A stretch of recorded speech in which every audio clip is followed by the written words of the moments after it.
Hi everyone, this is GayLing Matthews, and it's such a pleasure to be here. I'm a little nervous, and this is the first time I'm doing a video, but the first thing I wanted to do is just say that I am so sorry to hear about Casey Zevenberger. That has really touched my heart, that he's going on to glory. He was such a sweet person. I never talked to him in person, but I remember the Rob Lynn live show.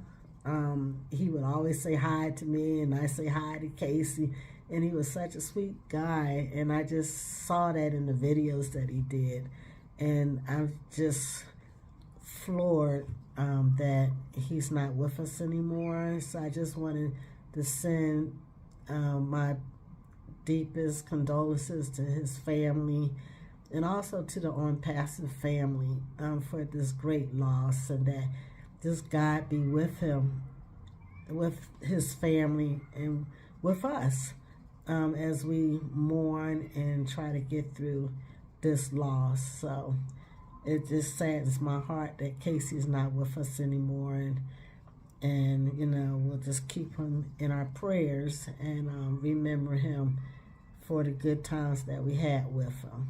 So God's blessings to Casey's family, and also to the founders and ONPASSIVE who loved him so much.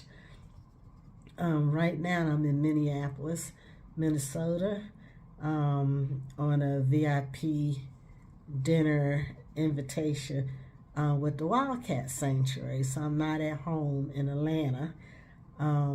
I'm here because I sponsor big cats, which are lions and tigers, and bears, oh my, but no, lions and tigers, and an Asian lion cat.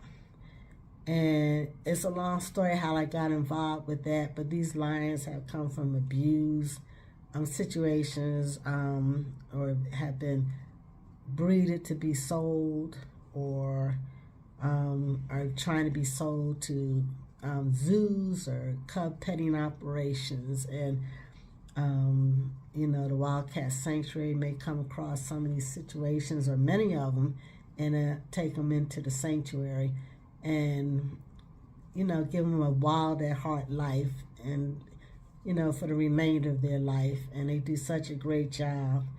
And so I got involved in that, and I'm one of their sponsors. I sponsor a few cats, 8 as a matter of fact, and they invited me to a VIP dinner, and this is my first time here in Minneapolis, Minnesota, but the sanctuary is in Sandstone, Minnesota, and I've had a great time today and this weekend. But a little bit about me, and I wrote some notes here so I remember what I wanted to say. I'm originally from Philadelphia, Pennsylvania. I grew up there, and I went to public school, Joseph Pinto Elementary School, and then on to junior high, which was a Cedar Brook Annex. And then my mom took me out of the public school system and sent me off to a private Catholic school called Ancilla Domini Academy. So I got to wear saddle shoes and a uniform. Then I went on to college. I waited a year before I went, but I went on to college. I went to Penn State University, and I majored in, I wanted to be a microbiologist, but that didn't quite work out. So I majored in what they call general arts and sciences, which is an overview of the sciences and the arts under the College of Liberal Arts. And I minored in military science, which is also known as ROTC. So when I graduated, I got a bachelor's in liberal arts, the College of Liberal Arts and General Arts and Sciences, and a minor in military science, which enabled me to be commissioned as a second lieutenant. And I was, the branch is Air Defense Artillery, Army. So Army, Air Defense Artillery, Hawk Missile Systems.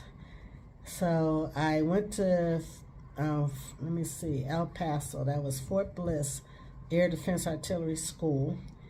And then after that, I went off to Germany.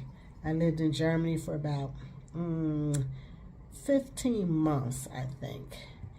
And it was a short tour, and it was a very different experience. I think is the best way to say it.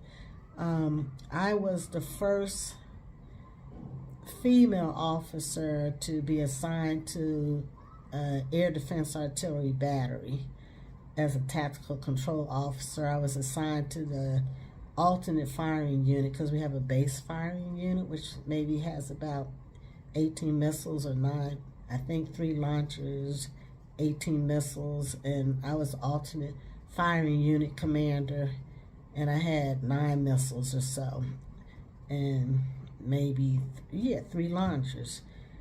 And so it was definitely an experience being the first to be assigned into that kind of assignment, and then being a woman, and of course, you know, being a black woman.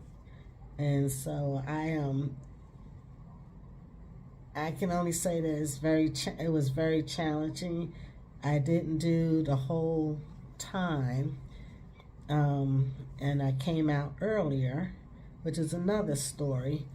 But after I came home, I went on to decide to go to California. I had some friends I was in school with, and I went on to California and got assigned to a large communications company.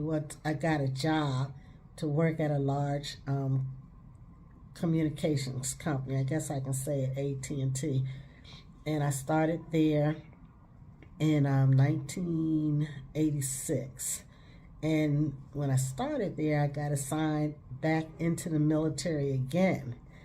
So I started with AT&T in June 30th of 1986, and I got assigned to an Army unit, Maneuver Training Command, in I think September of 1986. And I'm still working at AT&T, 38 years, can you believe it? And I not resigned, but retired from the Army in 2009, I believe, as a lieutenant colonel. So I made it up to the ranks. Didn't make general, but that's okay. I'm happy with lieutenant colonel. You know, sometimes you feel like I can't believe it, and I kept my Air Defense Artillery rank, you know, branch. I was proud to wear it because it was not common to see women in air defense. And so a lot of times people say, don't you want to change that to finance or something else? I said, no, I think I'd like to keep it. You know, it was a challenging experience, but I'm proud to have been able to serve in the Air Defense Artillery branch in the armed forces. And it would have been an opportunity to do a live fire in Greece, but unfortunately I didn't get that opportunity. I think they did it once a year, and I had left before I had an opportunity to do a live fire exercise with the Hawk missile systems. That would have really been cool.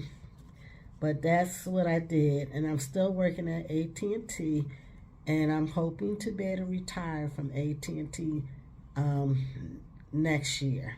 It might be sooner, but next year is my hard stop date, as they say. So let me see. I think that was about it for me. As far as ONPASSIVE, the things that drew me, it was so funny because a friend of mine, Michael Morris, he sent me a text. I said, I hadn't heard from Mikey about 20 years, it seems like. And I thought it was a joke. And he sent me a text of what was it? A link. Well, it was a link. And like I said, I thought it was a joke. And I opened it up, and it was some guy named Mike Ellis talking about a business opportunity. I'm like, oh, man. But I listened anyway. And I think the thing that drew me for what Mike was saying was that it was about technology and artificial intelligence, which I was fascinated with because on my job, I'm a communications technician and I test layer 2 Ethernet circuits. And some of the other things he said was you can become a founder. And I thought, well, that's very interesting because I felt like you were getting in on the ground floor. So I like that idea too. And I heard the word scalable, and I've heard that in the network course that I've taken. And if I remember correctly, it's something that is always growing, always changing, always developing, never stays the same, going up, getting better, scaling up. And I could be wrong with how I'm describing that, but it made me think of if you're selling something like lotion, it's just a lotion. It's just that, it doesn't change. Maybe how it changes is you get another lotion that's better than the first lotion. But with technology, is always changing, it's always updating, it's always upgrading, it's always a version 1, 2, 3, 4. So it's not going to stay the same. So when something's scalable, you can always keep it, because customers will always want to have the best and the most updated, the better version of it. You don't have to worry about, well, this product is not interesting to anybody anymore. You can always have the product, but it's better, it's updated. So I like that idea. And then I think I heard something about, I don't want to say this incorrectly, but that you can still be successful even if you didn't do anything. And I'm like, Now that one I'm not sure about. Who is going to help you be successful and you don't do anything? Nah, something not quite right about that. I don't think that's going to happen. But I guess I wanted to see, because I'm not good with marketing. I know nothing about marketing, online marketing. I've never done it before. So this is all new to me.